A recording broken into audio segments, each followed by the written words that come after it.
Selamat siang Mas Imam. Selamat siang, Selamat siang Mas Maestro. Imam, apa kabar? Baik. Baik ya, sehat ya Mas Imam. Mas Imam, peringatan kemerdekaan di tahun ini bisa jadi sejarah kita katakan karena biasanya dilakukan atau digelar secara gegap gempita. Kini tahun ini secara sederhana, tidak ada kerumunan, tidak ada kemeriahan. Nah, apa pelajaran yang bisa kita ambil dari kondisi ini, perayaan di tengah pandemi? Ya, saya kira tidak setiap perayaan atau ulang tahun kemerdekaan itu harus hingar-bingar, harus gemuruh, harus penuh dengan gemerlap ya, kegemerlapan. Justru dalam situasi seperti ini kita tahu banyak sekali orang-orang yang sekarang berada di dalam rumah sakit, dalam perawatan, dan bahkan banyak keluarga-keluarga sebangsa ini yang ditinggal orang-orang yang paling dicintai.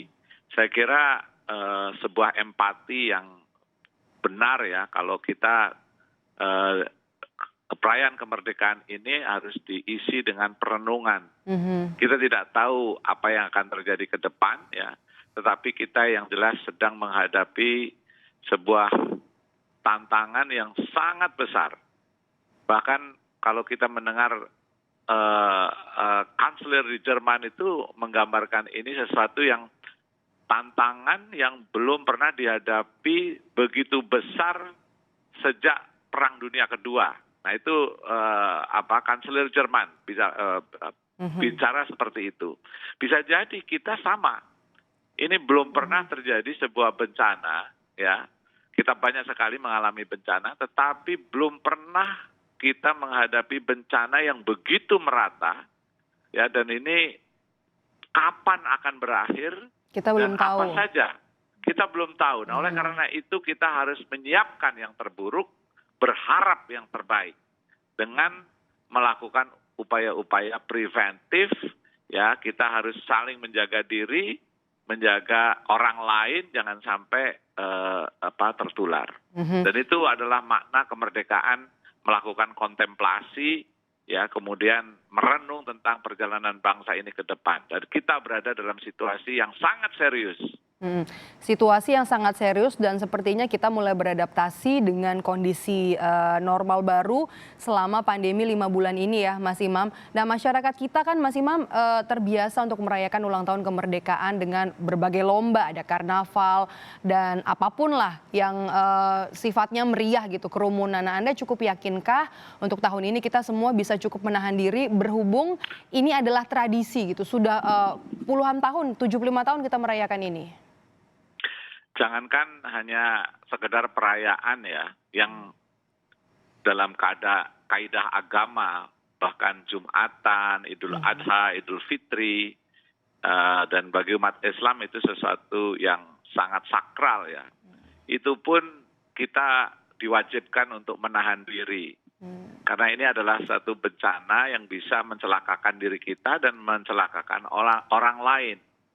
Nah, dan menurut saya perayaan ini kan punya makna simbolik, ya. Di satu sisi memang betul kita bisa mengekspresikan kegembiraan karena 75 tahun yang lalu kita berhasil melakukan sebuah langkah luar biasa besar, yaitu mendeklarasikan kemerdekaan negeri kita. Tetapi dalam perjalanan sejarah kita jatuh bangun. Ya, dan pada saat sekarang ini kita menghadapi tantangan yang besar, maka sudah sewajarnya kalau kita itu juga melakukan perenungan yang dalam. Makna tentang apa yang sedang terjadi di negeri ini dan bagaimana kita menyikapinya. Saya kira kontemplasi tidak mungkin dilakukan dengan berjingkrak-jingkrak, dengan melakukan luapan-luapan. Ya. Tetapi justru kita seringkali harus menyendiri, harus merenung, dan kemudian berupaya memberi makna tentang apa yang sebetulnya terjadi selama 75 tahun ini. Melihat juga angka pasien COVID yang meninggal tahun ini begitu ya Mas Imam, perayaan tahun ini kita anggap sebagai ujian bagi kita bangsa Indonesia. Apakah kita sebagai sebuah bangsa mau seperti yang Anda katakan tadi Mas Imam bersolidaritas, saling menjaga kesehatan bersama, kesehatan saya, kesehatan kita semua. Nah, akankah yang Anda lihat kita lulus dari ujian ini? Kita harus optimis ya, tetapi banyak hal yang harus kita perbaiki. Ya. Bagi pemerintah ya, yang tentu adalah sebuah kekuatan yang punya sumber daya, punya amanah untuk membawa salah satu amanah yang diemban oleh kepada pemerintah adalah melindungi segenap bangsa Indonesia. Kita sudah terlalu sering ya mendengar tentang suara-suara optimis ya, tetapi yang paling penting sekarang ini adalah realisasi. Ya, kalau kita kemarin mendengar Presiden Jokowi mengatakan bahwa kita memiliki sumber keuangan yang harusnya segera digelontorkan untuk membantu semua apa yang selama ini menderita, itu adalah tanggung jawab pemerintah untuk sigap ya, jangan lelet ya, melakukan upaya-upaya yang harusnya itu betul-betul kelihatan derapnya di bawah. Banyak sekali saudara-saudara kita yang terpaksa kehilangan pekerjaan, ya, terus kemudian pada hari ini saya juga mendapatkan telepon dari beberapa orang yang ini sembako kapan datang. Artinya mereka sudah betul-betul berada di garis derita ya, yang tidak mungkin. Selama ini dia nggak pernah menelpon, tidak pernah melakukan keluhan, tetapi kali ini dia mengeluh. Kalau boleh tahu di apa? daerah mana Mas Imam? Ini kebetulan saya dapat WA atau teleponnya dari Bojong. Bojong. Ya, Bojong Gede ya. Bojong Gede. Dan orang-orang yang saya anggap tangguh ya, dia seorang penjahit ya, dan dia selama ini tidak ada keluhan apapun. Terkena imbas juga. Terkena imbas ya, order baju menyusut ya, terus kemudian saya juga melihat banyak orang yang tentu warung-warung di pinggir jalan, kemudian bahkan pembantu rumah tangga yang asisten rumah tangga yang kemudian tidak bisa berkomunikasi, tidak bisa bertemu dengan keluarganya, dan itu semua hambatan-hambatan interaksi itu merata, tidak hanya sekedar bisnis-bisnis besar, tetapi yang harus kita pikirkan justru orang yang ada di borderline ya, antara hidup dan mati. Nah, jadi dengan situasi yang seperti ini itu sudah sangat-sangat sepantasnya kita itu melakukan empati dan tidak pantas untuk bermegah-megahan di tengah derita. Tidak pantas bermegah-megahan di tengah derita, menjaga kesehatan itu yang utama. Nah, kemudian pandemi ini Mas Imam entah kapan akan berlalu, kita tidak ada yang tahu, siapapun tidak bisa memprediksinya. Nah, kita mesti siap dengan apapun yang terjadi. Menurut Anda Mas Imam, seberapa kuat kita sebagai bangsa melihat masyarakat Indonesia, bisakah menghadapi musibah yang bisa saja berlangsung ini cukup lama? Kita tidak tahu apakah nanti setelah kemudian ada vaksin, apakah ini juga kemudian vaksinnya bisa berhasil atau tidak. Kuatkah bangsa Indonesia? Saya melihat kekuatan negeri ini ada dalam simpul-simpul, ada dalam juara-juara, champion-champion yang tersebar di banyak komunitas. Nah, oleh karena itu saya berharap betul pemerintah keluar dari jalur-jalur formal. Birokrasi yang rumit. Birokrasi yang rumit dan selalu menggunakan jalur-jalur formal pemerintah yang semakin hari kita semakin muak ya terhadap kesemrawutan, keterlambatan yang selama ini ada. Oleh karena itu saya kira Presiden dan para menteri, para gubernur, bupati harus mencari alternatif jalur ya, manajemen publik yang harus kita kembangkan. Harus dipotong begitu ya? Ya, banyak sekali champion-champion, banyak sekali penggerak-penggerak sosial yang ada tersebar di banyak-banyak perkampungan, yang itu yang harusnya menurut saya harus diberi kesempatan untuk melakukan upaya-upaya rescue, upaya-upaya penyelamatan.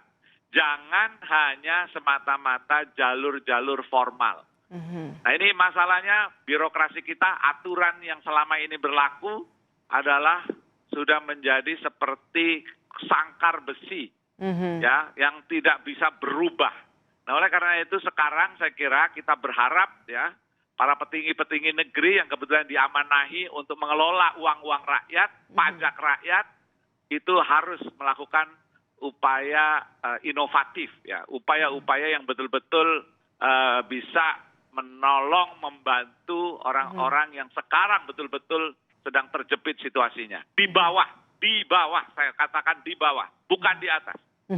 Itu tugasnya pemerintah, termasuk juga Anda tadi katakan ada beberapa orang di beberapa komunitas. Tapi kita secara masyarakat Indonesia secara bersama apa yang bisa kita lakukan? Saya, teman-teman saya sebagai jurnalis, Anda sosiolog, kita lakukan bersama untuk bisa terus menjaga Indonesia di semua lini, Mas Imam. Apa yang kita lakukan ini sebetulnya sedang menyuarakan apa yang terjadi di masyarakat yang paling menderita. Nah, oleh karena itu, bayangan saya, ini masalahnya kan ada tangki besar, ya, yang menurut Pak Presiden itu ada 695 triliun katanya, itu nggak mampu Ngucurnya nggak maksimal ya? Ngucurnya nggak lancar, lamban. Nah, oleh karena itu, kita tentu berhati-hati ya, tentu dalam situasi pandemi, dalam situasi bencana, selalu ada orang yang mencari celah-celah untuk melakukan korupsi. Namun, bukan berarti kehati-hatian itu terus kemudian mengorbankan berlama-lama orang yang sekarang ini betul-betul membutuhkan yang ada di bawah. Sekarang mungkin masih banyak orang yang memiliki tabungan, ya. Tetapi barangkali dalam jarak seminggu, 2 minggu, sebulan, 2 bulan itu akan habis. Nah, oleh karena itu jangan terlambat lagi dan kemudian persiapan-persiapan inovatif untuk menjangkau masyarakat yang paling bawah itu harus dikoordinasikan dengan baik. Jangan lambat lagi dan jangan kemudian lambat lagi. Ya. Dan kemudian tenaga-tenaga medis ya. Nah, ini mudah-mudahan hari ini nanti sore akan diumumkan, akan dideklarasikan Perhimpunan Dokter Puskesmas seluruh Indonesia. Nah ini nanti sore saya mendengar jam 4 akan ada deklarasikan perhimpunan itu. Dukung mereka, ya, jangan diterlantarkan. Mereka adalah orang yang terdepan, ya, hilangkan semua konflik-konflik ya yang ada di dalam lingkungan tenaga medis ini, ya, antara Kementerian Kesehatan dengan yang lainnya, ya, dan kemudian juga Kementerian Tenaga Kerja. Saya kira saatnya untuk masuk ke wilayah-wilayah di paling kantong-kantong yang paling membutuhkan, buat gerakan-gerakan. Kementerian Perdesaan juga begitu. Nah, jadi saya tidak bisa paham ya kalau seandainya dalam situasi seperti ini pengucuran dana ya yang tersedia itu menjadi lamban. Apa yang terjadi? Apakah ini karena ada civil servant disobedience? Apakah ini karena kompetensi yang kurang? Apakah ini karena ada unsur bottleneck ya, saling mengunci aturan-aturan yang memang harus diratakan sehingga tidak menimbulkan sumbatan-sumbatan. Mudah-mudahan 17 Agustus ini renungan pidato-pidato yang bagus itu harus bisa membangkitkan action. Talking action sudah cukup, yang perlu dilakukan adalah taking action. Oke, nah termasuk juga dukungan kepada dokter puskesmas, para tenaga medis bisa jadi salah satu bentuk perayaan kita dan juga penghargaan kita terhadap para ujung tombak maksud kami untuk penanganan COVID-19 dan kemudian juga perayaan kemerdekaan ini jadi ujian solidaritas bagi kita. Tidak perlu kemeriahan tapi juga kita tentunya harus optimis kita bisa melewati masa pandemi ini dan juga lebih mencari arti dari perayaan 17 Agustus tahun ini tanpa ada kemeriahan tapi juga bisa menjaga protokol kesehatan untuk nantinya tetap bisa menjaga bangsa Indonesia bisa menang melawan pandemi COVID-19. Terima kasih sudah bergabung bersama kami siang hari ini Mas Imam Prasojo, sosiolog. Merdeka, Mas. Merdeka, merdeka.